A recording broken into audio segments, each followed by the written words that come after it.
Hello! I self-published a children's book, and here are 3 things I learned.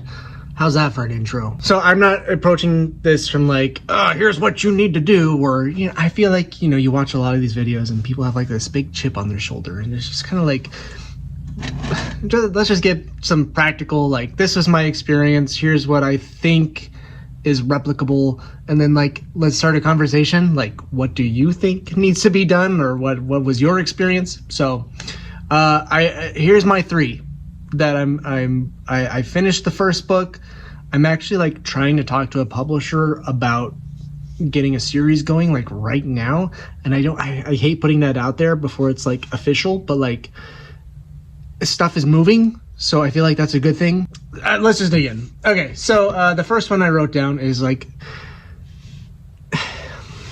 ultimately, if it's a good idea and you did a good enough job, people are going to share it. Like, I've sold 30 copies, a little over 30 copies of the book, which isn't a lot, but like nearly every single one of those sales is like, I showed my closest group of friends, and like they're telling their other friends, which is like the best kind of word of mouth marketing you could ever ask for, right? I feel like if your idea is good and you do a good enough job, things will happen kind of by themselves.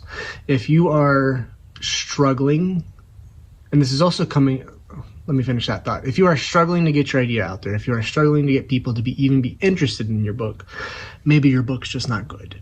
And the benefit of recording this video is I am looking at my iPhone right now and I see myself talking to myself.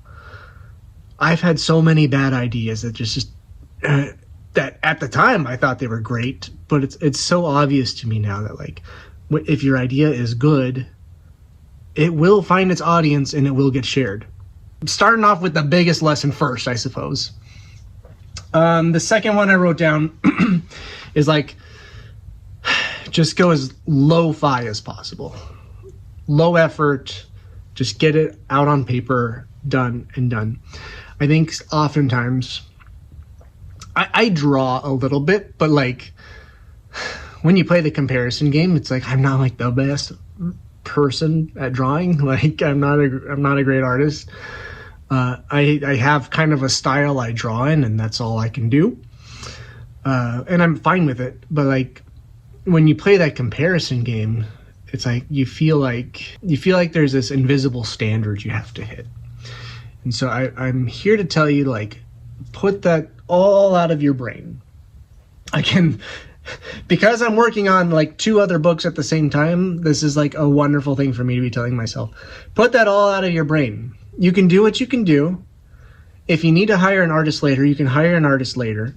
But right now, you need something to be able to show another artist. So what I did, I have it right here. This is a Monster Ate My Pillow before it became this. Oh, is that my thumbnail? I mean, look at that. Actually, let me find the page. Then he ate my mattress. Let's see, where's the mattress page? Lo-fi version. Final version. All I needed to do was get the book laid out, okay? And this is what let me do that. Looking at this now, it's very cool, because you can also see like how the language changed. So I wrote it all out, just text at first, then started doodling, then got to this point. So in this one it says, then he ate my mattress, I was surprised he could fit it all in. That is wordy. That is so wordy. The final is, my mattress was next, I'm surprised he fit it in. So it's like, you can start editing as you're creating as well. So just really cool stuff. And then like, there's like no consistency in the monster design here. I think even like the little kid for the book, his design changed several times throughout this because I didn't know what I wanted him to look like. And while I'm doing, here's another one, like no effort at all. While I'm doing this, I could experiment and figure out, okay, what does this kid look like? Here is generally what he ended up looking like for the story, right there. So you just got to start.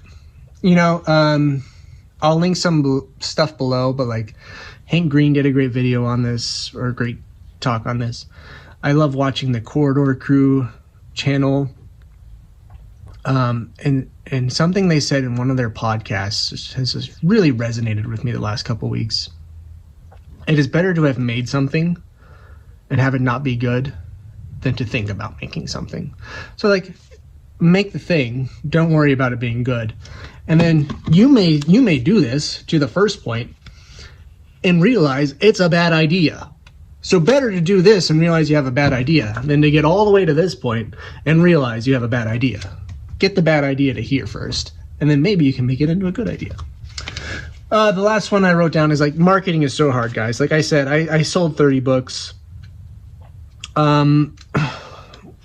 Something wonderful that's happening is like people I don't know via friends of friends, a video of my book being read to their kid will make it back to me.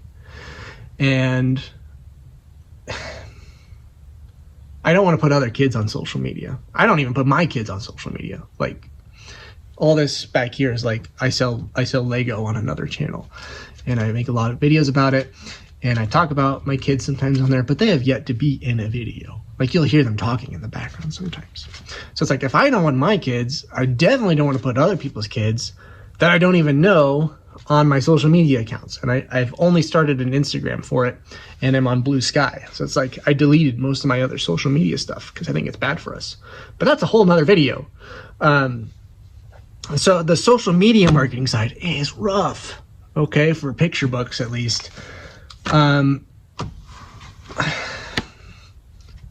turning 40 this year. Everyone who's mildly artistically inclined and approaching a midlife crisis has probably written a picture book, and has probably written a rhyming picture book at that. You know, I've been researching agents in the Chicagoland area, and so many of them have like not interested in rhyming picture books, probably because there's a lot of bad ones out there and they're tired of reading them.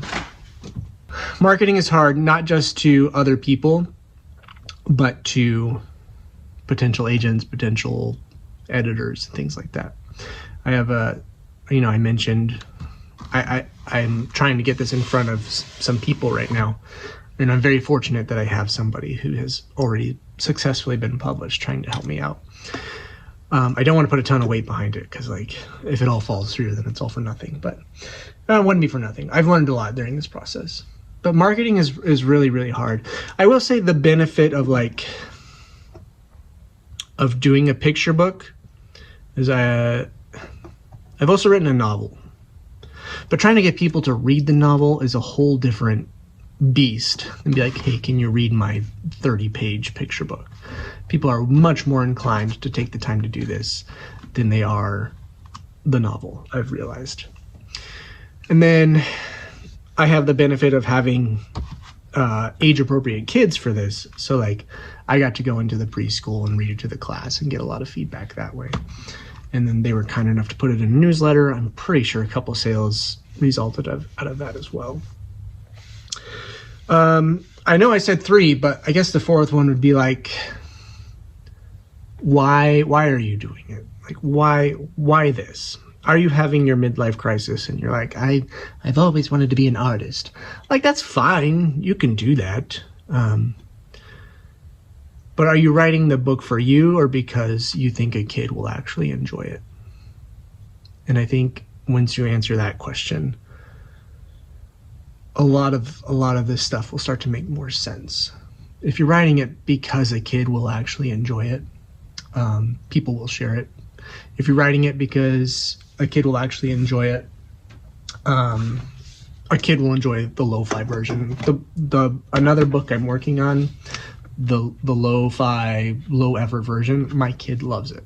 And it's amazing, because I just know once I get it to this point, he's going to love it even more.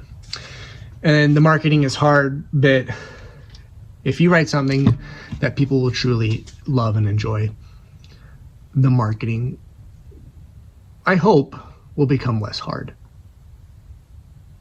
Let me know what you think. I love y'all, and I'll catch y'all next time. This is my second channel where I kind of just do this kind of stuff, so We'll see. I mean, if this takes off, this will become my main channel, where I this is what I do all the time. That would be amazing. Love y'all. Talk to you soon.